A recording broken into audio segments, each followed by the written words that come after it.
Shalom, and welcome to Episode 8 of the Great Tribulation, the Jewish Rapture.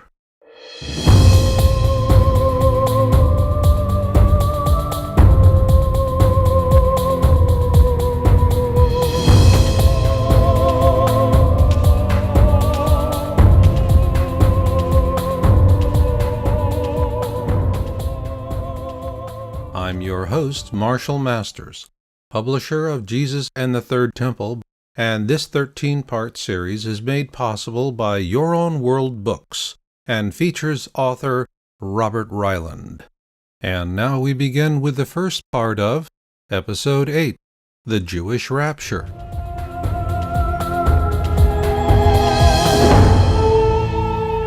Well, all right, Bob, this show is number 8, the Jewish Rapture.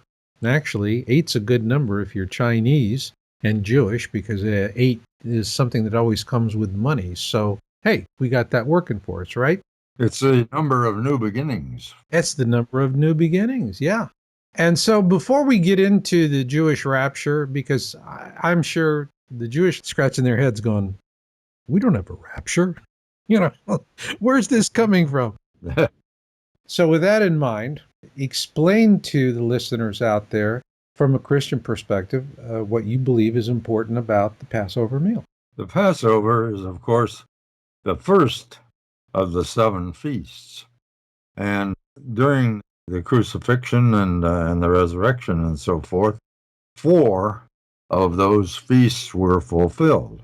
Mm-hmm. And there are therefore 3 remaining. And first of the 3 is Rosh Hashanah, and that's where I described the Jewish rapture. And I believe that the Jewish listeners, as well as the Christian listeners, will be really surprised at what we come up with, because I've never heard anyone mention these verses myself. Well, Bob, I tell you, I'm sitting here looking at the say what meter, and you got it pegged. Have at it. I want to go back to what you said about going to Christians attending Passovers. In the law, it is not permissible for any uncircumcised person to attend a Seder. So the Christian Passovers that I'm referring to have been given in churches, in Christian churches, or maybe they invited a Jewish person in to act as a consultant. Uh-huh. That's something to keep in mind, because if I'm invited to a Seder, I should really tell them that I really appreciate it, but are you aware that's against the Levitical law? And woo. Yeah, but if you do, they'll probably say, here's the name and telephone number of a good moil. Yeah, it has to be done tactfully. There you go. One question you asked here is, in the Haggadah, has the Passover always been like now? Well, not even the Haggadah was like it is now, because it started during the Exodus, and Messiah hadn't even been talked about directly, except in very implied terms. Right. A preacher could show you several places where that is. But Daniel's prophecy, for example, hadn't been made yet, where he told when Messiah was going to come, and which we discussed earlier. So that's one difference right there, is the Haggadah. If they even had a Haggadah in those days, they probably just memorized everything. But the matzah in those days was much thicker than what we have now, and I think that's just because of the crude way in which they made it, and probably the crude quality of the flour that they used. That was really more like if you go get artisan bread at the store, the really good stuff and made by hand. Yeah. It's thicker, tougher, chewier, tastier. There you go. The matzahs we get today are basically, to me, big saltines without the salt. Exactly. I can burn the same way. I, for one, I would really love to have a good old-fashioned matzah like they ate in the Sinai. Maybe if you went to one of these Lubavitcher services, you might find that. Oh, yeah. They might go back that far. All right. Well, Bob, we've had fun with this. But I think in terms of the Passover meal, and we could describe the many different aspects of it, and well, gosh, that would take a long time, really. So with that, Bob, the two big differences are really going to be the Haggadah and the matzah. So I think you came across something in your research with regards to the Haggadah that was very interesting. Why don't you share that? Yes, that was Rabbi Max Stauber, Hmm.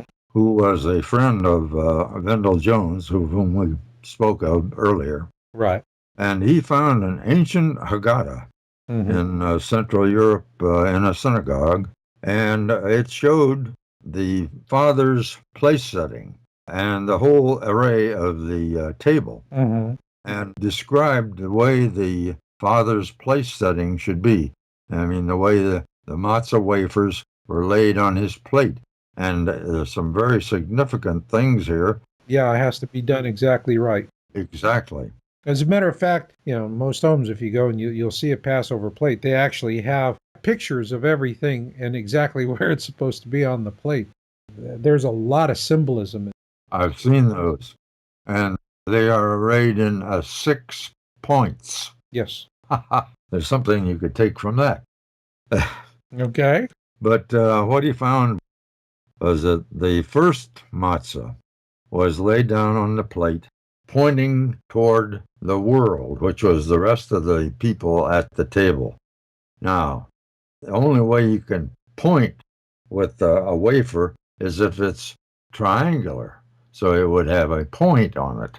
Right. A square wafer would, yes, it would have corners, but it wouldn't be able to point to anything because there's 4 of them. But you would lay the triangular wafer down, so with the base along the belly of the Father and the point pointing at the world. Hmm. We Christians term that as a symbol of Messiah Hmm. sent to the world by God.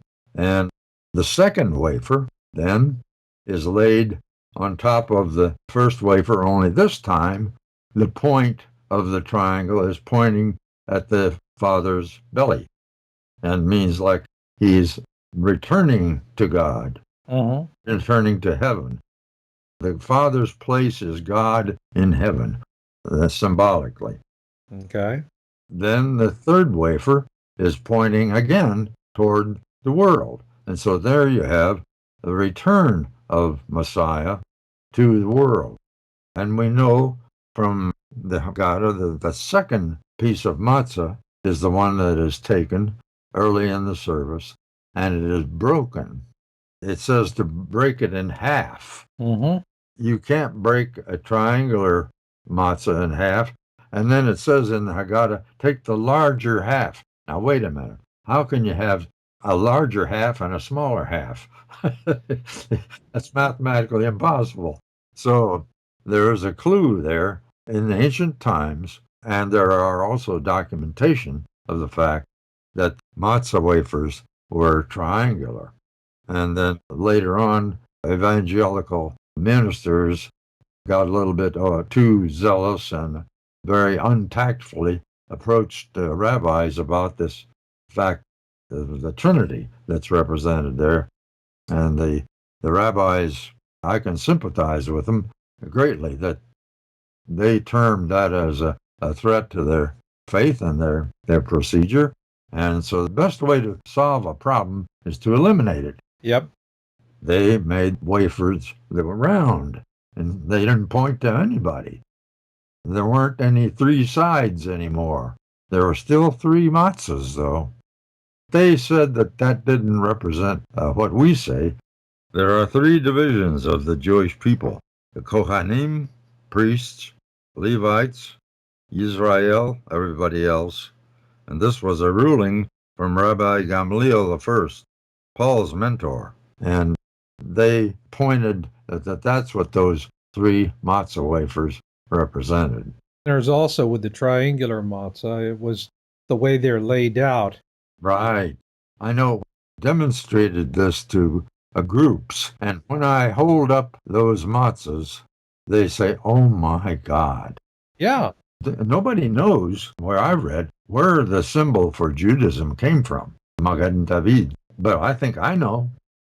Yeah, and I think you found something here that's really, really fascinating. And, of course, I mean, it can be open to interpretation. And I think that's equally interesting. And so the rabbis are finding a clever way to just sidestep the whole issue.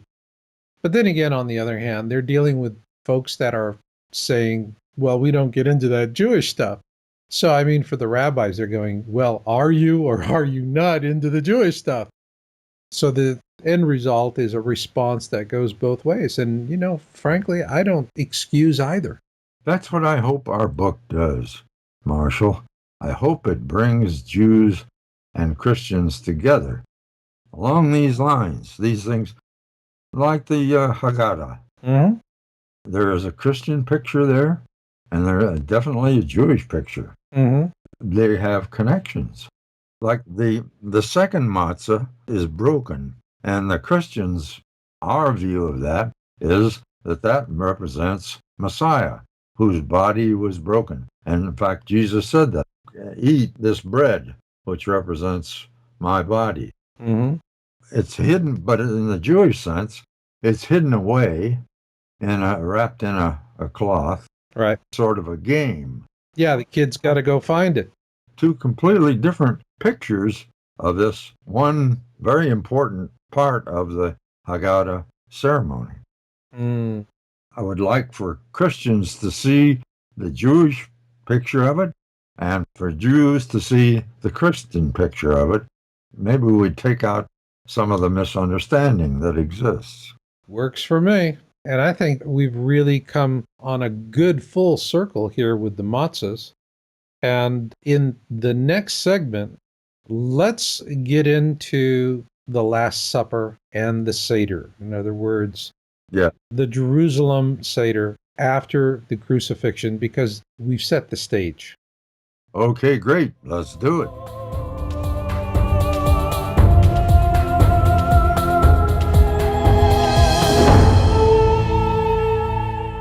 To learn more about Jesus and the Third Temple by Robert Reiland, please visit JesusandTheThirdTemple.com.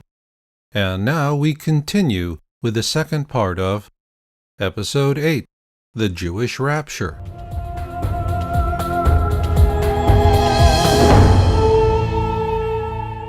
Well, Bob, in this segment, we're going to talk about the Last Supper, the Seder, that happened after the crucifixion.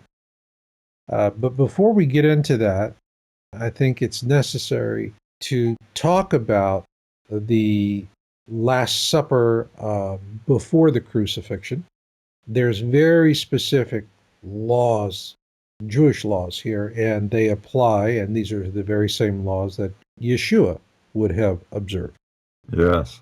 With that, let's start with the Last Supper before the crucifixion. The Seder was actually the Last Supper. We know that because Judaism required that the only authority that could determine the first day of the month was the rabbinical authority in Jerusalem. Mm-hmm. That was the center of Judaism for the world. Mm-hmm. And so outlanders, like Galileans, for example, whom Jesus and most of his disciples were, they were therefore permitted to have their Seder on the day before. It's like the Jewish mama would say, better you should be a little early than late. And so that tradition holds today. Outlanders are permitted 8 days of unleavened bread, so they won't miss it. They start out on the 13th of Nisan, in case they didn't get the right day for the first of the month. Whereas in Jerusalem, no. They know the first day of the month, and they have their Seder on the 14th, and that's it. Actually, the Seder is not on the 14th, it's on the 15th. It starts on the evening after you kill the lamb. That evening you shall eat it, it says. So that's the 15th of Nisan. Uh-huh.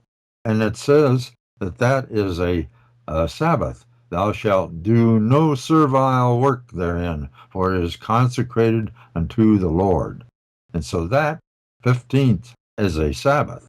There's a big argument that I told you about earlier that between the rabbis, some rabbis, the Sadducees, for example, felt that it should be the first fruits should be on the first day of the week following the weekly Sabbath, what we call Saturday.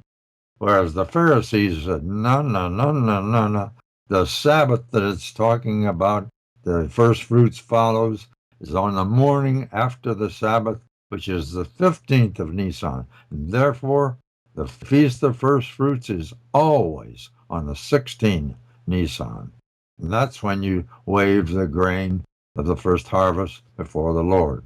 So we have an argument there that goes on even today. That's remarkable. Who's doing the arguing? It goes on even in Christianity, but mostly in Judaism. Now, like you say, referred to the Reformed Judaism, they even invite Gentiles, the whole community, into their Seder, which, as I pointed out earlier, is no uncircumcised person shall eat at the Seder. Strictly for Jewish people. In fairness here, let me just describe how Orthodox and conservative Jews describe Reformed Jews. Ah. According to Orthodox Jews, Reformed Jews are Unitarians with the Torah.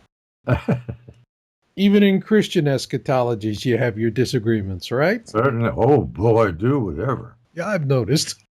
There are several schools of thought. Oh, yes. But when you look at the words and they don't interpret them, you look at what it says, you come up with one solution. Okay. And that's the one we'll address. All right. Going back to the Seder and the 8 days of unleavened bread, that was why Jesus and the disciples had their Seder on the night before, whereas Joseph of Arimathea was preparing Jesus' body into the tomb so that he could get home in time for the Sabbath before the sun went down. Now, people think that that was Saturday, and it was. Jesus pulled this off so that it satisfied both the Pharisees and the Sadducees by having the Sabbath on the Sabbath. It came out the 15th of Nisan, just happened to come out on the Saturday, on the weekly Sabbath. So he satisfied everybody. End of argument. That reminds me of a great bit of wisdom from the Catskills and Jewish comedians. Booby, it's all about timing. That's right. That's certainly true in the Bible. It's all about timing. Absolutely. So here we have this pretty well established, and that I think now takes us into discussing the Seder that occurred after the crucifixion. The Seder that occurred in Jerusalem, which would have been after the crucifixion, was the regular Seder, as I explained before, because the local rabbis had the authority to proclaim the exact date of the 14th of Nisan when lamb was slain. And it's significant to go back a little bit when Yeshua entered Jerusalem. That was the 10th of Nisan, and that was the day on which the lamb was selected. He was examined to see that he was perfect, and he was selected for among the flock to be the Passover lamb. And sure enough, Jesus went into Jerusalem, and the rabbis questioned him, and they couldn't find any fault with him, but they tried, and so they made up a conspiracy. But that was the day on which he was selected by the priests. Hey, we got to get rid of this guy.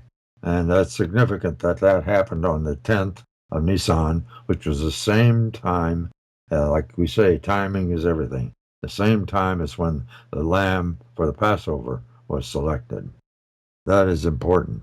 Could you go into that a little bit more in detail as exactly why that was important? because it's called for in the law. You shall pick the lamb, a perfect lamb without blemish, on the 10th day of Nisan.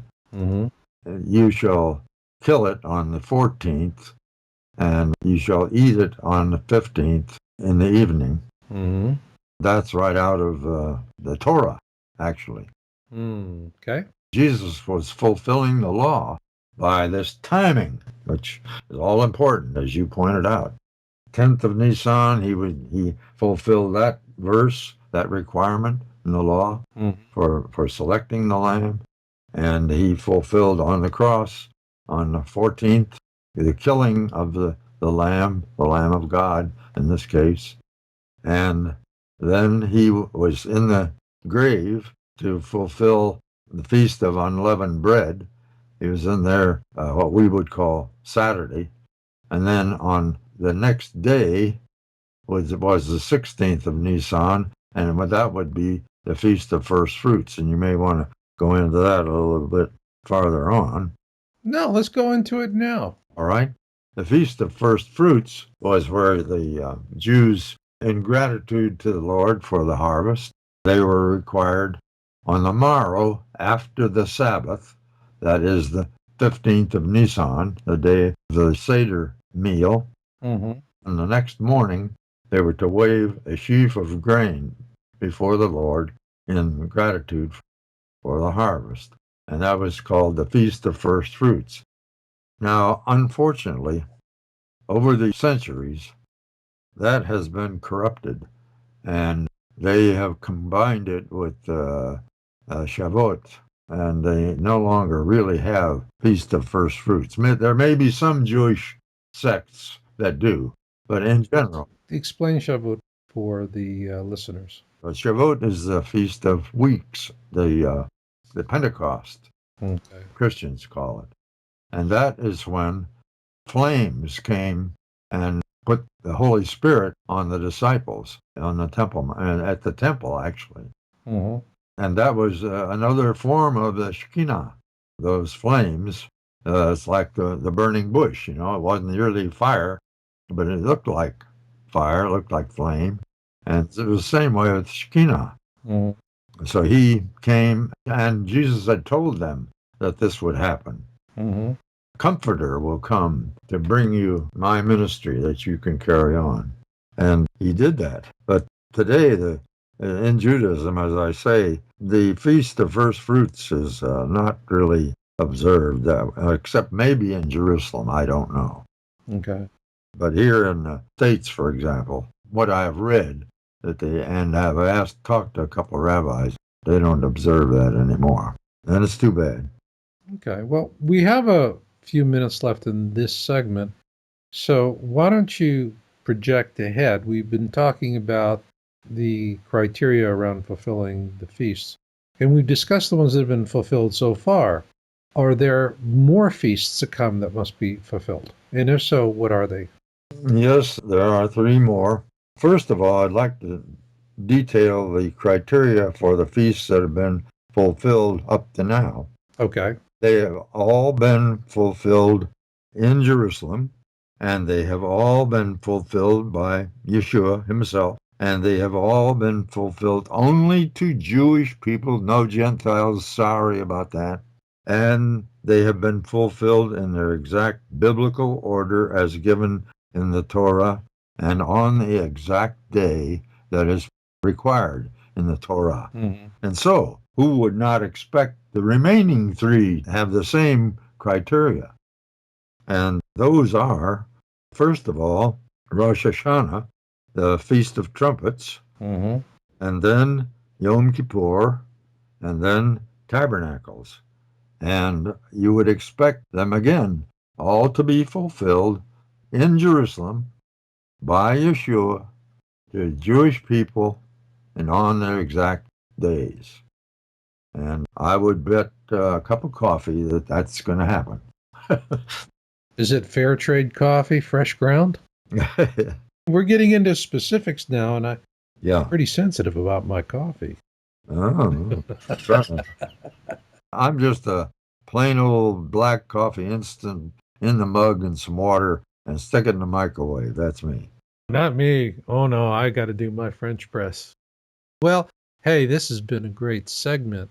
Oh, one thing I wanted to mention here. Sure, while we have a moment, go ahead. We should point out here that on the 15th of Nisan, when the Seder occurred, and which was a Sabbath, week of tragic occasion, when that 15th of Nisan fell on a weekly Sabbath, it was called a high Sabbath. And what would be more fitting in the case of Yeshua for his fulfillment for that to be on a high Sabbath within the law and in the tradition of Judaism. I think that's beautiful and fitting that it happened in that way. We've done a good job of setting the stage for you to really come in and have a really strong conversation about what you have defined as the Jewish rapture and why so many rich Jews have their graves on Olivet. Yeah.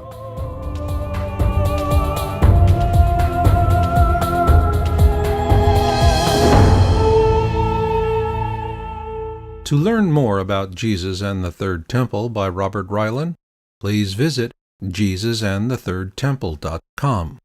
And now we continue with the third and final part of Episode 8, The Jewish Rapture.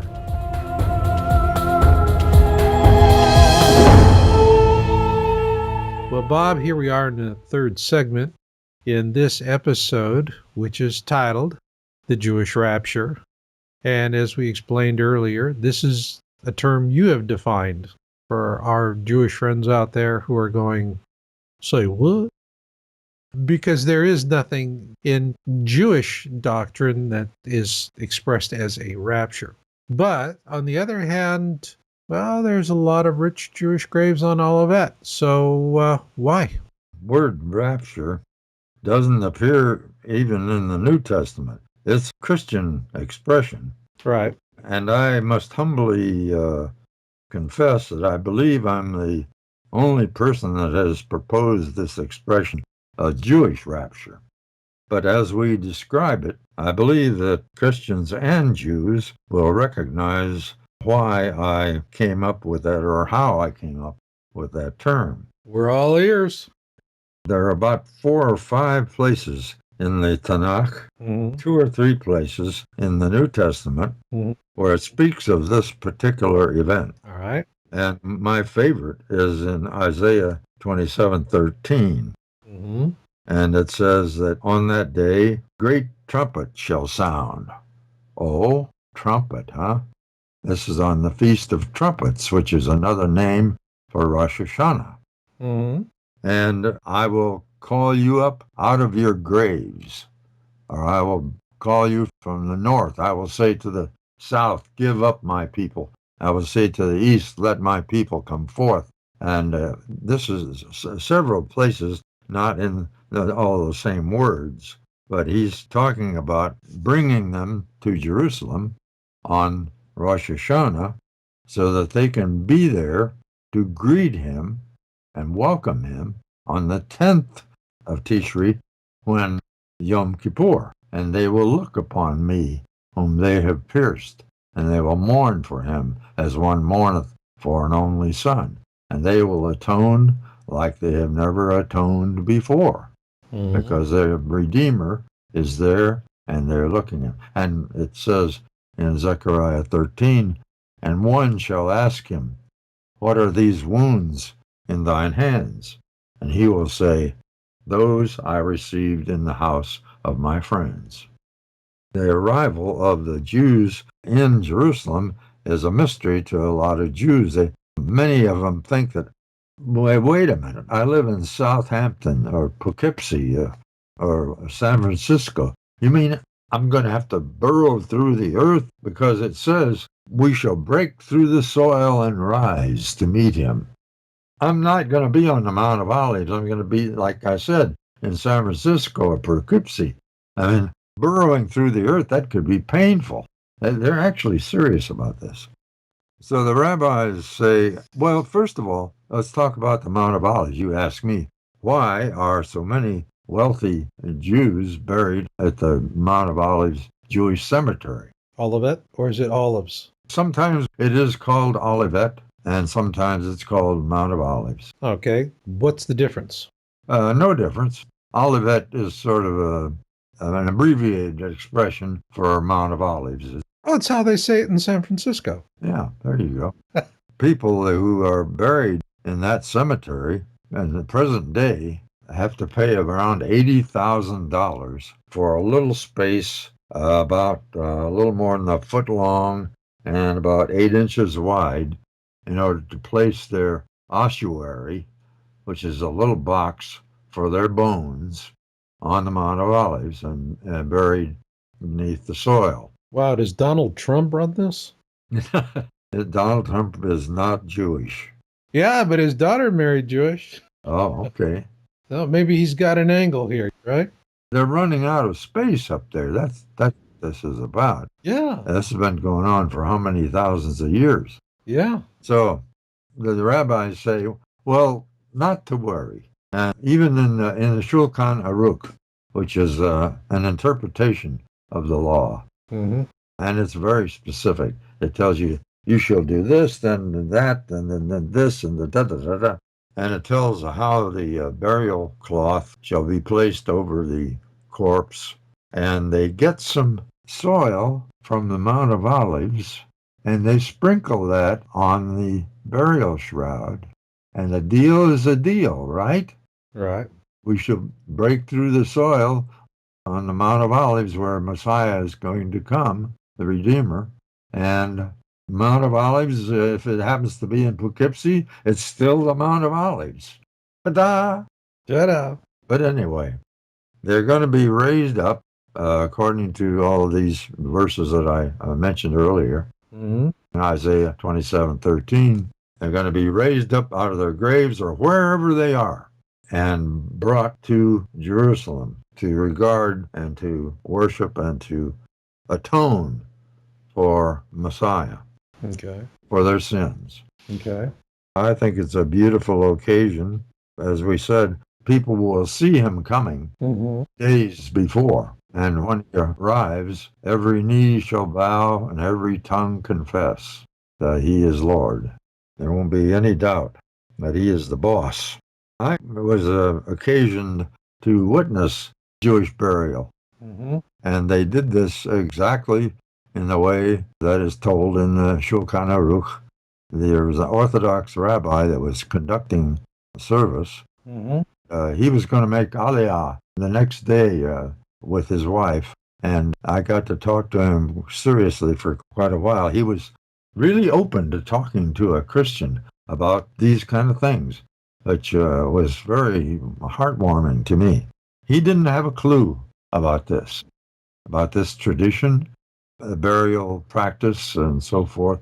I mean, that's the way we've always done it. He didn't know why. Mm-hmm. See, they don't have to go through that in Jerusalem. After your bones are available and have shed the tissue and so forth, they put them in the ossuary and they take it up there to the Mount of Olives. And if you have a place reserved for you, and they stow it away. So this word ossuary came up a few years ago. Mm-hmm. Someone claimed to have found an ossuary of James, the brother of Jesus. And you may have read about this. There was a big controversy about it. But there is inscribed on that ossuary, which is a stone box. It is inscribed on there with those words in ancient Hebrew. I remember that story. I think Jacobovitz is the archaeologist, and they found these ossuaries, and they believed that they had found something that was really worth investigating, at least doing genetic coding on it. Well, that's a different story. Different story, but it was kind of a sad thing because what I noticed with these things is the minute you get into these kind of antiquities, what surprises me is that it's both Christians and Jews are doing anything to discredit and destroy the archaeologists that are doing this. Right.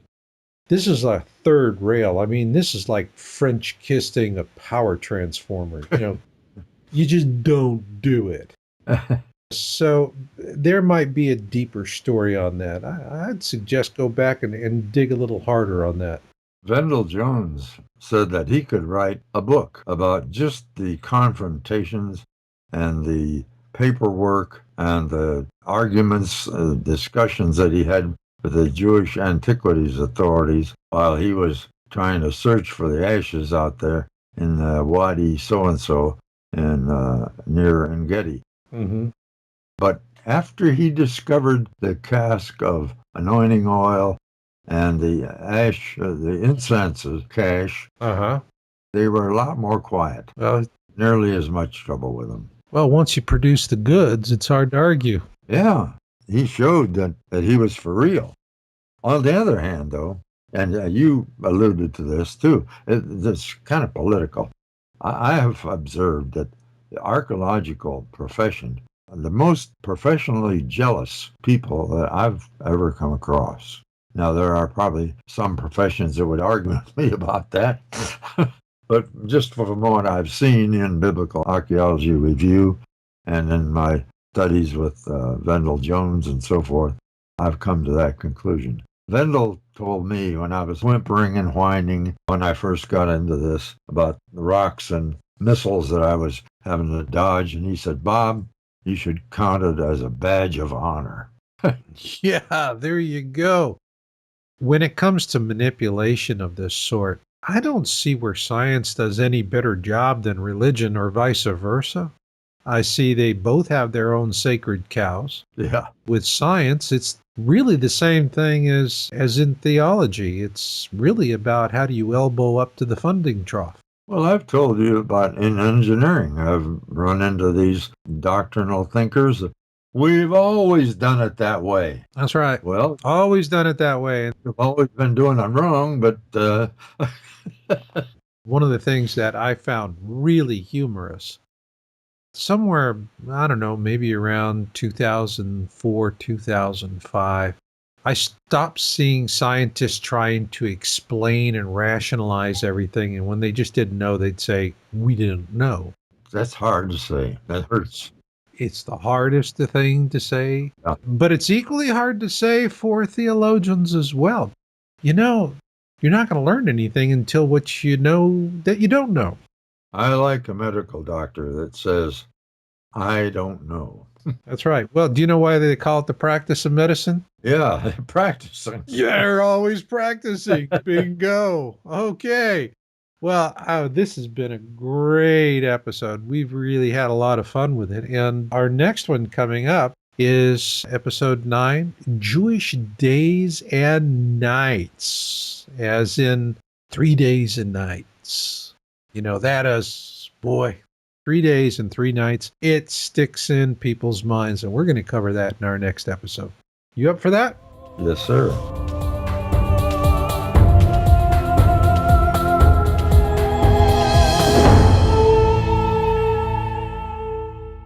This concludes episode 8, The Jewish Rapture.